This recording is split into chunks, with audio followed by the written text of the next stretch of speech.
twongeye kubasuhuza shuti banywanyi ba News Africa ara kuri uyu munsi nanone kubyo mwadusabye comment zanyu twagiye tuzibona mu dushimira ndetse munadusaba ko tubakorera iki cyegeranyo tugiye kubagezaho ku ntangira za genocide. Harababajije ngo genocide yatangiye ite, yateguwe gute, ishyirwa mu bikorwa gute, nabaye babyizemo uruhare. Ibyo byose tugiye kubigarukamo twifashishije umusangirangendo wacu Kapone, akaba ari ugiye kudufasha kudusobanurira no kutwereka ishusho yo muri icyo gihe. Uyu munsi niwe munsi ngira ngo mwari mutegereje buri benshi. Ngiye uri kuri mikoro banyita Mr. Charger, Mr. Charger. Reka twakire Kapone muraho. Murakomeye. Noneho reka dushyike mu gihe cya genocide nyirizina. Noneho ndashaka kugira ngo utubwire inyuma y'ubwigenge. Ubwo turavuga muri za 1996 94. Ubwigenge no guhera 62 sorry. Harimo amateka tutagomba kwirengagiza. Ishingwa rya MRND, ihiriko ry'ubutegetsi bwa Kayibanda, vangura mu mashuri, vangura mu turere, vangura mu mirimo ya leta, ibyo ni ibindi byabaye muri iyo periode kugera 1994. Nubwo tukagira muri 1994 nyirizina byari bimeze bite. Nyuma y'ubwigenge muri 1962 ndashaka kugira ngo duce mu mateka gakeya tunagenda dusanga tugana ku musozo. Muri 1962 nyuma y'ubwigenge nabwiye ko umwami we yashyitswe ku butegetsi muri 1961 ajyaho ingoma y'agateganyo yanduza ya Mbonyumutwa Dominique aravuye ku butware muri Ndiza nabwo revolution ya 1959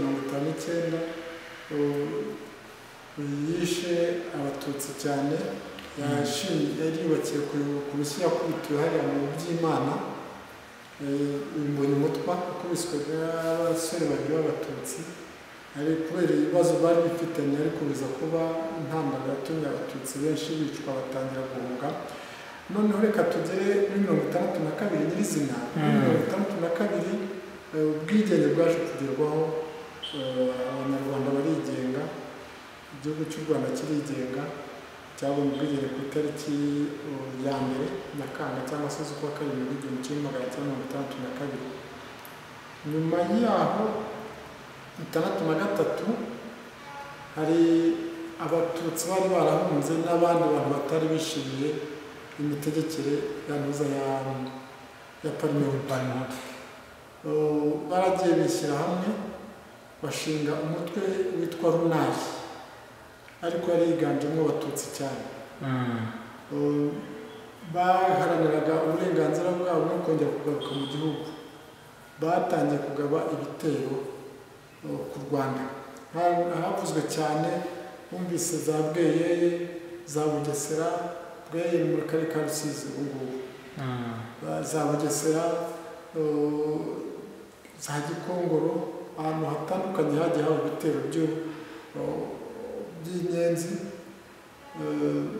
Ibyo bitero by'inyenzi iyo byabaga abatutsi baricwaga, abatutsi baratwikirwaga, abatutsi bamburwaga imitungo yabo, babariraga inka, bakabakorera ubugome bwose bushoboka. Kayibanda nawe yageze aho anareba kumanaginga bwa butegetsi yahawe, noneho azana icyo twakwita ivangura n'iryagize uruhare muri genocide yakorewe abatutsi. Wenda ndaza kwibuka ko ni etape par etape. Kayibanda akijya ku butegetsi yari afite muri gahunda gushyira hamwe abatutsi bose. Yaje rero gukora ikintu nise ko cyatumye abahutu bandi batangira kumwanga, cyo gushinga ishyaka rimwe rukumbi andi mashyaka akayamira bunguri. Zaje yandi nababwiye hari amashyaka yari ane rukumbi yari azwi agaragara, hakaba n'andi mashyaka yari aho ngaho kubera ko buri wese yumvaga ashaka gushinga ishyaka yararishingaga rigamije kuzamura ubwoko runaka. Kuba ari nk'uko ishyaka nababwiye nka za redetwa ryazamuraga ubwoko bw'abatwa, utundi dushyaka twabaga dushingiye ku bantu niba utuye muri karitsiye, wenda tuvuge nk'urugero utuye i Remera mu Migina, ugashinga ishyaka ry'abanyamigina hano Remera, gutyo gutyo. Ayo niyo yavugaga, ariko ariya niyo yari akomeye ari ku rwego rw'igihugu. Ariya rero yaramizwe, natwe dushyaka twose turanirwa. Noneho abanyarwanda basabwa kwibumbira muri MDR Parmehutu. Ubwo nibwo yashingaga ikiswe MDR yongeraho Parmehutu yayindi yari afite nyirizina. Nuko abandi rero batangira kumwanga, aza n'indi politike yo kuvangura, avuga ngo abantu mu majyepfo abanyenduga bajya muri politike, ngo naho abakiga ni ibihubutsi bajyana mu gisirikare. Noneho bazamura cyane, abaha amapeti, barazamuka, wenda tuzabigaragaza gatoya tuvuga kuri coup d'etat yateguwe n'abayitwa Onze Camarade 5 juillet, nawe tuzayishakira umwanya wayo tuyivugeho. Noneho niko urwango rwatangiye kuza mu bakiga n'abanyenduga, batangira kutumvikana, harimo agasuzuguro. Abanyenduga Kayibanda yagerageje kubazamura mu mashuri make yari ahari, atangira kubashyira mu mashuri. Abakiga bohereza mu gisirikare, ngo bafite imbaraga, ngo barahubuka. Ibintu byinshi cyane byari bibi ku bakiga. Nabyo rero biza gukorera iki cyo twakwita ivangura, batangira kumwanga rero abakiga. Kugera no kuri Habyarimana, uretse gato ndashaka kugera muri coup d'etat 1973, bigera no kuri Habyarimana yari yarabyaye muri batisimu, n'umwana we yarabyawe n'umugore wa Kayibanda muri batisimu. Bigeraho amukoreye coup d'etat. Nabyo tuzayikoraho n'igitabo kirekire cy'iyo coup d'etat, uko yakozwe, uburyo Kayibanda bamenye ijambo ku munsi w'ubwigenge, mikoro bakazimuciraho zo kwita gukata mikoro. Uri muri stade regionale ya Nyamirambo, ibaze kuba stade yuzuye abantu baje muri gahunda y'ubwigenge, wagera sound ukayikata bitewe bashaka kumukorera coup d'etat, bagabinyisi bitotwe gukorera coup d'etat. Okay. Ngo tuzabigarukaho aho tuvuge n'ababikoze. Nuko iyo coup d'etat iraba, bamukuraho. Habyarimana aze gukora coup d'etat, avuga ko agiye kuzana ubumwe bw'Abanyarwanda. Ahubwo icyo yakoze nawe yagiye kwihimura kuri Kayibanda. Uwo yaremye icyo twakwita akazi. Akazi karimo abantu mu majyaruguru, kayobowe n'uwitwaga Nyirazo Protais, yari musaza w'umugore we wa Habyarimana yitwaga Gata Kanziga. Habyarimana yari afite n'abandi bavandimwe be, harimo uwitwa Ntuza, uyu Colonel Mayuya, ntabwo ari Mayuya, bindi Ntuza n'abayobozi pasiteri. Ariko icyo navuga kuri Habyarimana, ubundi mu kwica Kayibanda, ise witwaga Ntibazirikana yaramubujije, ngo numwica ntuzagira amahoro. Habyarimana birengaho, yavuga ku babyeyi babiri we Ntibazirikana na Nyirazuba Suzanne, abirengaho. Ubwo rero ni ibindi n'andi mateka tuzagarukamo, ariko icyo ngarukaho nagira ngo tugere nyirizina ku gihe cya Jenoside 1994. Muri 1975 ku itariki ya 5 yashinze ishyaka byitwaga ko ari irya rubanda nyamwinshi, ko ahirwa ubutegetsi nta shyaka ryariho mu gihugu, ko imideli bari bayikuyeho. Ashyiraho ishyaka ryiswe MRND, naryo muri principe rizanamo ibyo gukumira ubwoko. None nibwo batangiye gushyiramo n'iringaniza.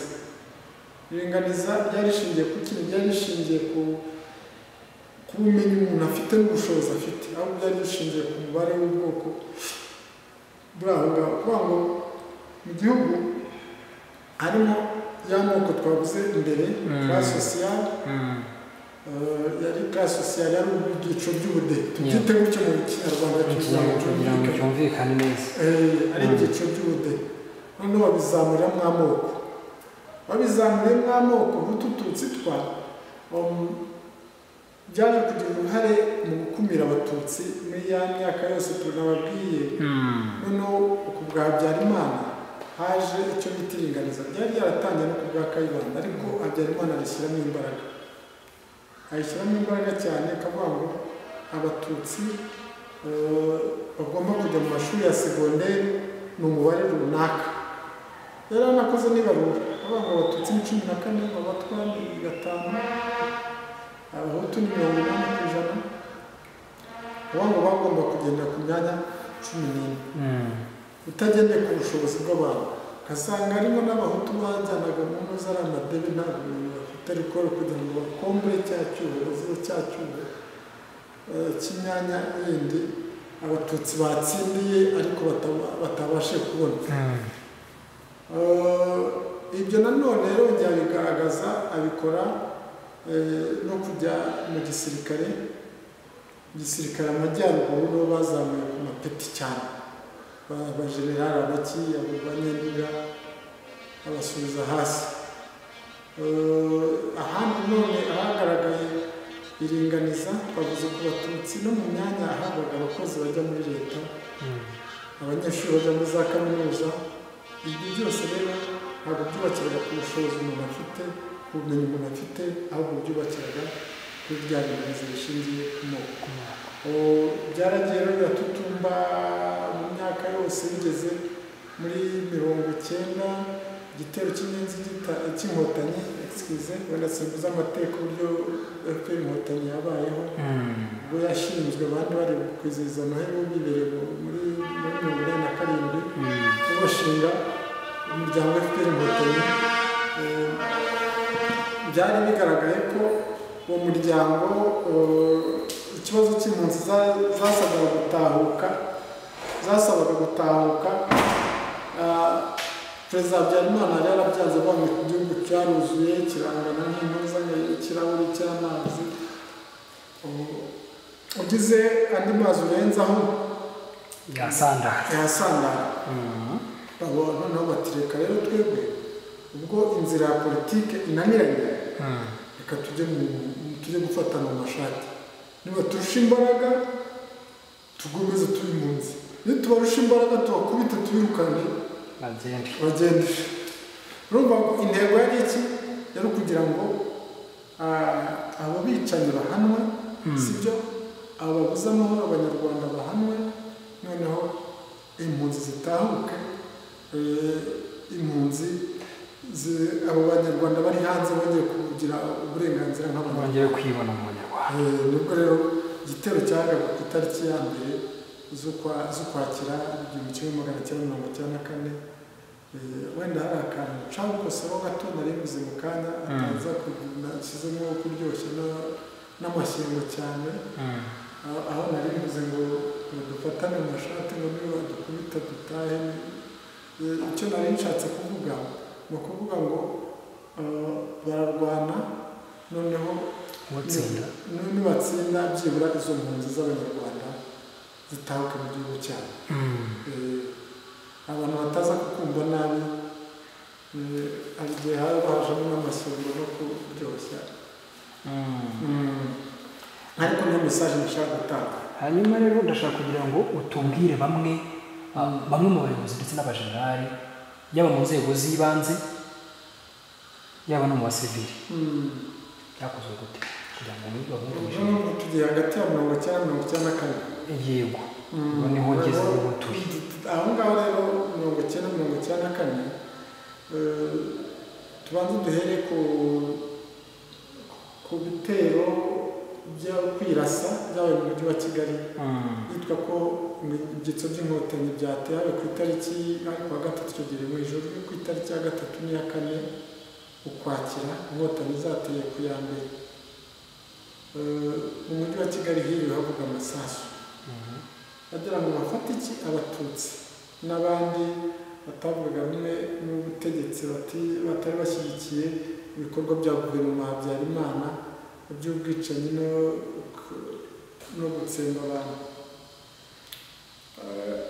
Ariko abafashwe iki gihe ni abatutsi, ibikorwa bakorewe byo ni ibindi bindi rero tuzabigarukaho mu kindi kiganiro tubona umwanya. Barafunzwe bafungirwa mu magereza aho nziri mu mujyi wa Kigali kuko njye nabibonye n'amaso ibyo byo gufungwa. Nari umwana mutoya bigaga nari gusoza amashuri abanza, ariko hari abantu mu miryango yacu bafunzwe muri ibyo byitso. Aho ngaho rero nyuma Jenoside itangiye nyirizina, abenshi hafi 3/4 barishwe muri Jenoside. Ngira ngo ni hafi ya bose, sinzi uko nabivuga, ariko ni benshi barishwe. Ikindi rero twavuga muri iyi periyode, hari nk'uko abimbwiye, hari abantu bari bakomeye cyane ku butegetsi bagize uruhare mu icengezamatwara rya Jenoside nk'uko wari ukimbajije. Hari nk'uwitwa Renzaho Tarsisi Colonel, yari umuyobozi w'umujyi wa Kigali. Hari n'uwari burugumesitiri wa Nyarugenge witwaga Habarushaka Karabudiyani, cyane ko twamwitaga ni nka Claude. Abantu bashaka Karabudiyani gutyo sinibuka. Sinzi ubushize n'umuje cyane niba baramwe, sinzi umuntu atanzwe hamwe n'umuvuze ngo niba abana bashaka. Karabudiyani ari burugumesitiri wa Nyarugenge. Hakaza uwitwa Rosa Mukarushagaza, ari inspector w'amashuri mu mujyi wa Kigali. Hakaza undi mudamu wari mpuza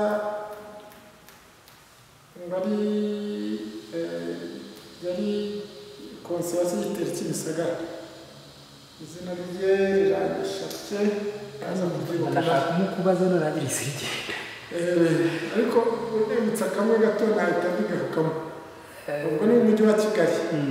Abandi bari bakoze twavuga, hari witwa Gatete Jean Baptiste ari burugumesitiri wa komine Murambi.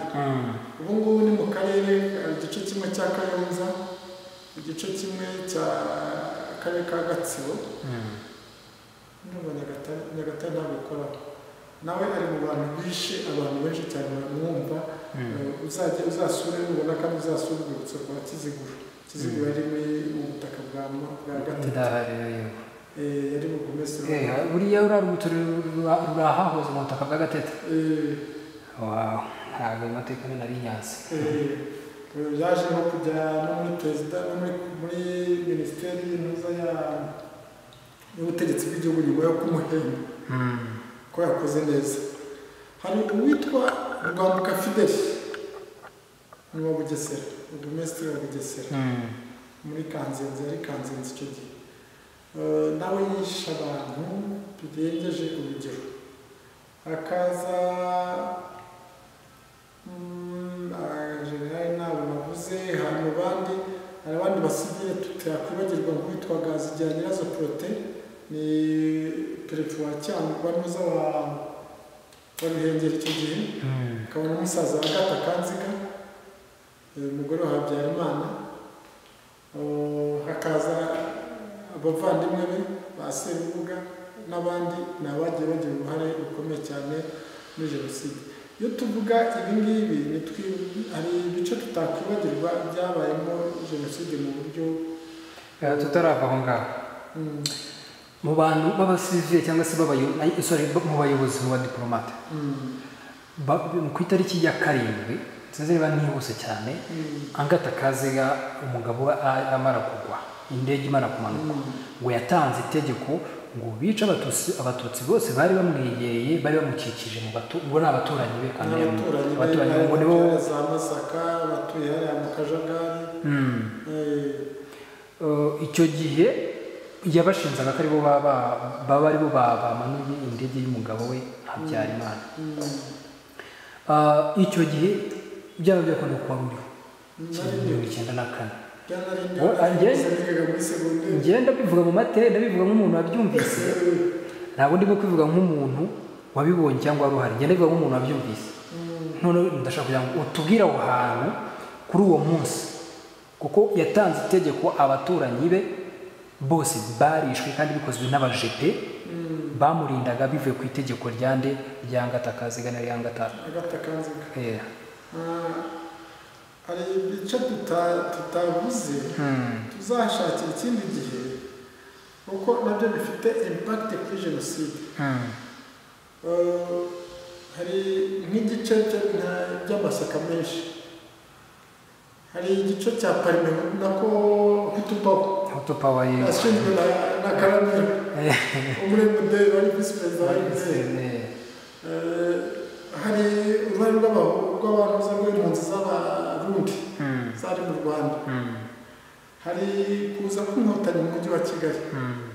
Ibyo ni ibice tutavuze, tuzashaka ikindi gihe, ariko reka tugere aho ngaho. Reka tubwire abakunzi ba News Africa yuko ibyo biganiro cyangwa se ibyo byegeranyo tuzabaramburira mu buryo burambuye mukabyumva, kuko muri aka kanya dufite umwanya mutoya. Icyambere cyo ugomba gukora ni ukuba in touch cyangwa ukatwegera cyane cyangwa ugakomeza gukurikira iyi channel yacu twese hamwe nk'abanyarwanda, tuzajya tubacishirizaho amateka ndetse n'andi makuru n'ibindi biganiro bizajya binyura ahangaha. Ubwo rero kuri News Africa tubiziza ibintu byinshi, kubera ko iki kiganiro mwarakidusabye, twiyambaje Kapone kandi ni no mukunzi wacu akaba n'umufatanyabikorwa kimwe namwe mwese, twese turafatanyabikorwa. Ugize igitekerezo wakiduha uciye kuri comment, share and like, nabwo wanakora like igashyira n'ahandi henshi, ugashishikariza n'abandi gukora subscribe cyangwa subscribation. So tukira aho ngaho twibutsa yuko News Africa ifite indi company ku ruhande ikora amafoto meza, amashusho meza. Dr Soft ni studio ikora ayo mafoto, iradesigninga amafoto, designinga amalogo, ibyapa ndetse n'ibindi, amafoto, video z'ubukwe cyangwa se z'indirimbo zose irabikora, iraraminatinga utuntu twinshi cyane no kwandika ku myenda byose. Nuva graphic designer yose murumva, uzi graphic designer ahita yumva ibikubiyemo. Nta kindi rero ushaka kuza kuduhamagara kuri izo nomero ubona hasi kuri screen yawe, ukashaka kuba duhamagara cyangwa ukatwandikira kuri WhatsApp cyangwa kuhakoresha email yawe ukatwandikira itoke aho waba uri hose, turabiguka kandi tukabikugerezaho for free. And then ubwo twari tushoje kuri iki ngiki, tugeze noneho ku handi Kapona agiye kutubwira. Kapona, reka twihute tumanuka, cyangwa ari icyo washaka kongera kuri bino? Kongera kuri iki cyanza cya Ngatakaziga. Yego. Ubundi indege ya Habyarimana iraswa, yarashwe hagati ya saa 12 hano saa 2:45 saa 3 z'ijoro. Yavuye mu nama i Dar es Salaam. Ubwo ubugambanyi bwabo bifite mu mateka nayo nzabishaka bibahe buzambwira. Akimara kuraswa uwo mwanya iryo joro hahise amasasu avuga ku nkengero za Kanombe hariya. Ikibuga cy'indege n'ikigo cya gisirikare bisa nk'ibyegeranye, uduce tuzwi nka Nonko mu Kajagari, aho hose isasu ryaraye rivuga. Rirashwe n'abasirikare bari aho ngaho, kuko ikigo cya gisirikare cyari cyegeranye n'ikibuga cy'indege hose hari harinzwe n'abasirikare. Muri iryo joro umugore wa Habyarimana yagiye kureba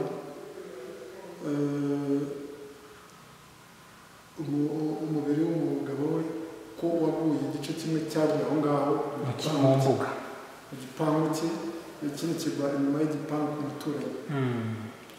Arangije yahavugiye ijambo.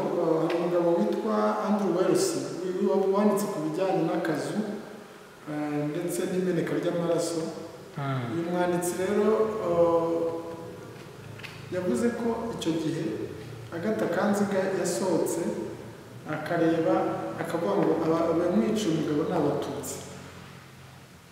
Ati nabo rero bakwiriye kujya gute kuryozwa amaraso y'umugabo we. Nibwo rero yahise atanga itegeko ngo ntabwo dukwiriye kubana n'umwanzi atwegereye. Atanga itegeko ku basirikare bari aho ngaho harimo n'abajepe bari bamurinze kujya kwica abatutsi bahereye ku baturanyi. Byahereye byatangiye mu gitondo, ariko muri iryo joro nyizina amasasu yarabuze. Kuva iki nababwira nuko kuva ku iryo tariki Habyarimana arasigwaho hari ku itariki ya 6 mu ijoro bucya jenoside itangira kuri 7 hari ku wa 3. Icyo gihe muri iryo joro amasasu yarabuze muri ako gace ka Kanombe kugeza igihe ikibuga cy'indege cya Kanombe gifatiwe nibwo habaye umutuzo. Cyafashwe itariki ya 22 gifashwe na RPF Inkotanyi gifashwe itariki ya 22 z'ukwezi kwa 4. Abanditsi batatu batandukanye kuko ntabwo nari ndaho hafi bavuze ko ari 22 z'ukwa 4 1994 mu kibuga cy'indege na Kanombe. Abandi bavuga ko ari hari ku itariki ya 4 z'ukwa 5. Hari n'abanditsi batandukanye bavuze ko ari kuri 30 z'ukwa 4 itariki nyirizina. Itariki nyirizina, ariko umubare munini w'abanditsi benshi bemeje ko ari ku itariki ya 22 Mata. Nibwo rero isasu ryaterekeye kuvuga aho ngaho. Reka dushimire icyo gihe habaye bakongeraho hahise hanashingwa ngo bariyeri muri iryo joro. Mu makaritsiye yose ntabwo harengaga metero zingaho utageze kuri bariyeri, kandi bariyeri nta kindi yavuga yitwa ko iri kureba umwanzi ahubwo iri kureba iki umututsi. Urakoze isoko mpuzanahanga bitashaka kubaza rero nayibuka reka agiye kuncika. Mbere na mbere reka dushimire FPR Inkotanyi ndetse n'umuyobozi wayo badufasha twaba turi mu mahoro muri aya masaha y'umudendezo. Ukomeje ku kintu cya bariyeri ubushize turimo kwibuka nagiye numva mutuntu twinshi tugiye dutandukanye. Ari ngo muri icyo gihe ngo ntabwo wari wemerewe kuva mu murenge ngo ujya mu wundi, ngo habaye hariho bariyeri nyine uva kugaza mu gihugu kimwe. Ni gute uvuga ngo ngiye kuva muri aka gari cyangwa muri buri ngiye kujya muri uriya ngo usanga hariho bariyeri gusa kugira ngo ufite laissez-passer ikwambutse. Kabisobanura neza. Ubundi igitero cy'Inkotanyi gitangira mu kwezi kwa 10. Nibwo hajeho ibyangombwa cyitwaga laissez-passer. Kigo uburenganzira bwo kuba wava mu karere ukajya mu kandi, icyo gihe yitwa komine, ukabona se ukajya mu yindi ukacyitwaza. Mbere habagaho icyo bitaga permis de résidence. Permis de résidence cyari icyangombwa kikwemerera gutura mu mujyi wa Kigali, ukaza aho uvuye hose ukaza gutura mu mujyi wa Kigali. Hari ibyagiye biba, hari umugabo ugeze kuyobora gendarmerie bitaga Mirindi. We yajyaga akusanya abantu badafite permis de résidence akabasubiza mu byaro iwabo mu makomine. Yarafataga akunda kubafungira ku bibuga by'imipira cyane cyane nk'ikibuga cy'Imburabuturo muri Gikondo. Abafungiye abantu benshi badafite permis de résidence. Tapi rouge, stade régional niyo yari iriho. Amahoro yaje muri 1986 hano ndayibuka, ariko ntabwo bigeze bafungira abantu ngo bajyane mu ntuza basubize iwabo, kuko hano hari muri Kigali ngari, hari muri komine Rubungo. Ntabwo ari mu mujyi. None komine nini Kigali ngari nari nzi ko ari Kigali yose ariyo yitirirwaga Kigali ngari. Ubu Kigali y'umujyi yafashamo n'ibyari Kigali ngari. Ubwo uduce twiyongeraho uduce twagiye kuri Rwamagana, utundi tujya kuri Bugesera, naho ibindi byose byari bimuze. reka dusoze ndabona batiri nayo igiye kubizana abakunzi bacu. Reka mu buryo bwo kwihuta reka aducire mu mace atubwire mu ncamake ahantu hiciwe hakorewemo cyangwa ahantu hakorewe ubwicanyi, uduce tumwe twagiye dukorerwamo ubwicanyi bukabije bw'indengakamere. Tuvuze ku bwicanyi bw'indengakamere ntitwakwibagirwa bya binini nigeze kubabwira ba bategetsi bakomeye bavuzweho mu kwica cyane ngo tubirengagize, ariko mu duce twagaragaje ubwicanyi budasanzwe kandi bwatangiye mbere batangiye mbere ya 1994 gutyo. Twavuga Murambi, bazasura urwibutso rwa Kiziguro bazababwira abatutsi biciwe hariya. Tubabwire nanone Bugesera kwa Rwamuka Fidel naho hica abantu benshi cyane. Nanone tubabwire na Bisesero babanje no kwirwanaho abatutsi bari hariya. Bisesero nawe yiciyemo abatutsi benshi kuko bagambaniwe n'Abafaransa cyane kuko bari batangiye kurusha imbaraga ingabo zo kwa Habyarimana n'interahamwe zari zabagabyeho igitero. Ahandi havuzwe cyane ni mu Bigogwe guhera hano za Mukamira ukamanuka ukagenda ukazagera hafi na Ngororero, naho ahicwa abatutsi benshi. Kibuye nanone kitwaga Kibuye ntitwakwibagirwa umusozi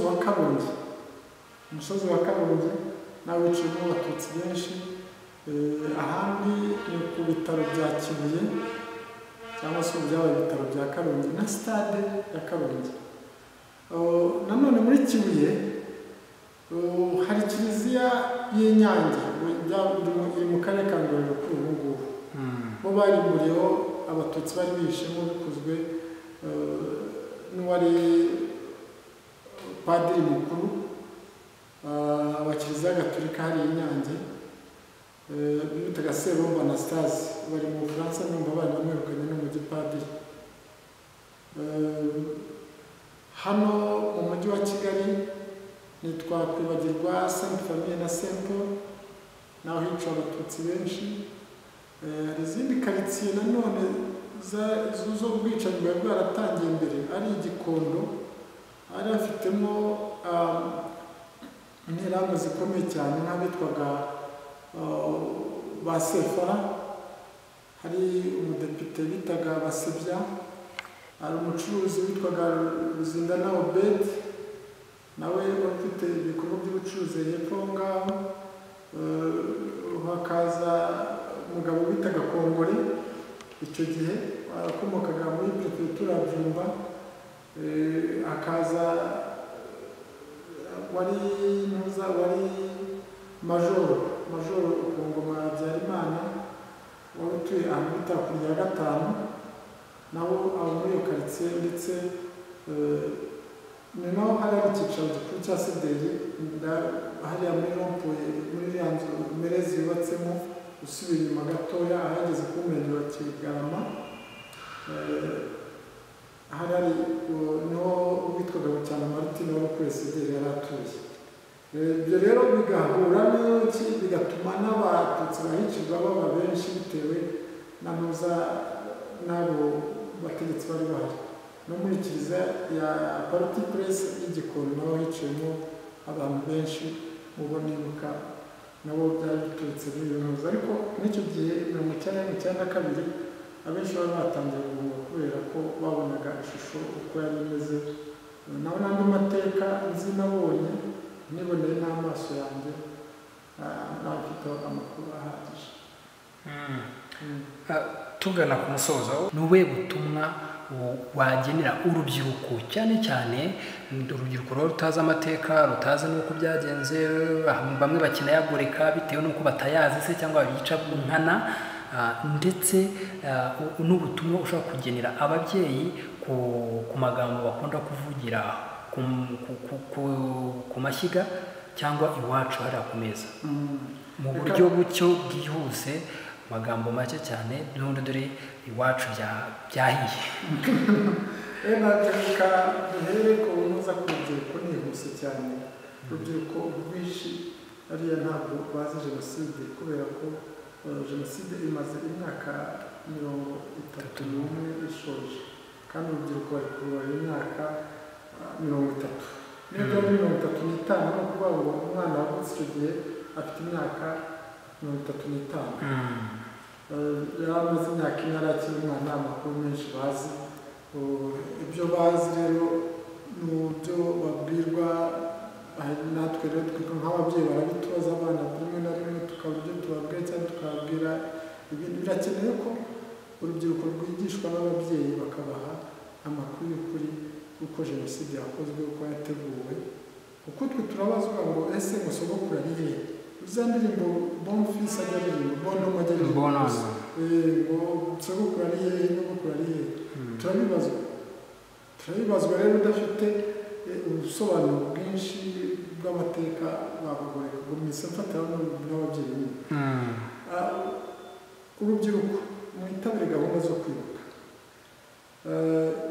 mujye ku nzibutso mubaze amateka, musome ibitabo, mufate amakuru ahagije. Ababyeyi turasabwa kwigisha abana tukabaha amakuru nyayo y'ukuri yuko jenoside yakozwe duhereye aho dutuye, kuko ibimenyetso birahari.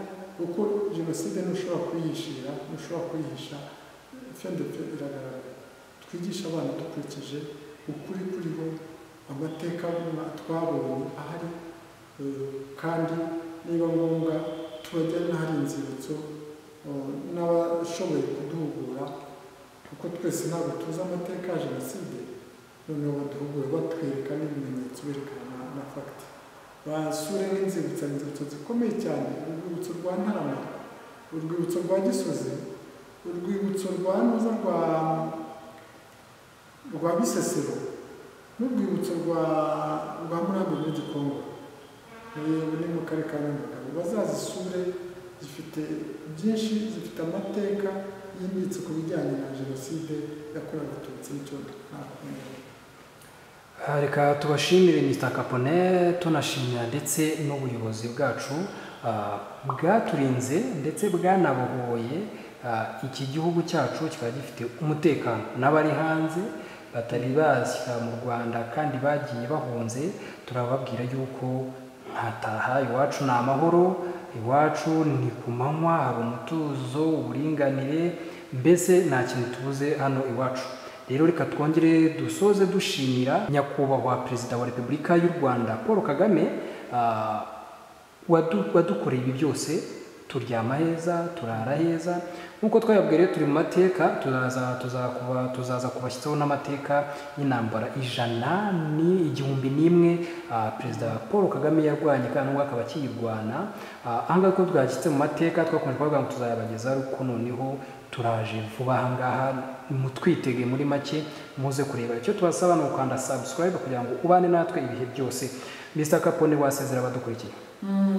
Sinjya gusezera, sinasezera nashimiye nyakubahwa Perezida wa Repubulika Paul Kagame ndetse n'abasore n'urubyiruko bari bayoboye, babasha guhagarika jenoside. Ubu tukaba tubasha kuvuga, tukaba tubasha kugenda, bagahagarika iringaniza twatwarize amashuri tukaminuza, ariko mbere bitarashobokaga. Bagakuraho ibyangombwa bya laissez-passer na za permis, umuntu Munyarwandakazi akajya aho ashaka. Bose twamushimira cyane, kuko niko kwibohora nyakuri. Rwose turamushimira kuba yarahagaritse jenoside, tukaba twidegembya nta kwikanga, turi ubwoko runaka, turi imiryango runaka. Tugashimira inkotanyi aho ziherereye hose bahagaritse jenoside, ndetse n'imiyoborere myiza dufite, kuko igihugu cy'u Rwanda ni icyambere ku isi mu miyoborere myiza, n'icyambere ku isi mu bijyanye n'isuku n'ibindi. Rwose turashimira ubuyobozi bw'igihugu cyacu. Nicyo nasoreza nshimira n'abanyarwanda muri rusange, inshuti za News Africa mwakurikiranye ikiganiro cyacu, mwakishimiye, mukande subscribe, mukande kuri like nimba mwagikunze. kugira ndetse mu gukoresha na komenti niwo musanzu wanyu muba mukoze cyane. Reka tubasize tubashimira tubifuza ibihe byiza n'icyumweru cyiza nawe utaha. Bye bye. Nanjye rero mwari muri kumwe inyuma ya kamera ndetse nk'abandi kuri microphone ni Mr. Charger, Mr. Charger. Reka mbwire urubyiruko rugenzi rwanjye turwanye ingengabitekerezo ya jenoside ntizongere kubaho ukundi, kuko aho twavuye mu icuraburindi naho tugeze ahangaha ndumva aho tugeze niho heza. Dufite ubuyobozi bwiza butwitaho budutekerereza kandi burebera impande zombi. Reka tubashimire tubabwira ngo cawu cawu nakagaruka.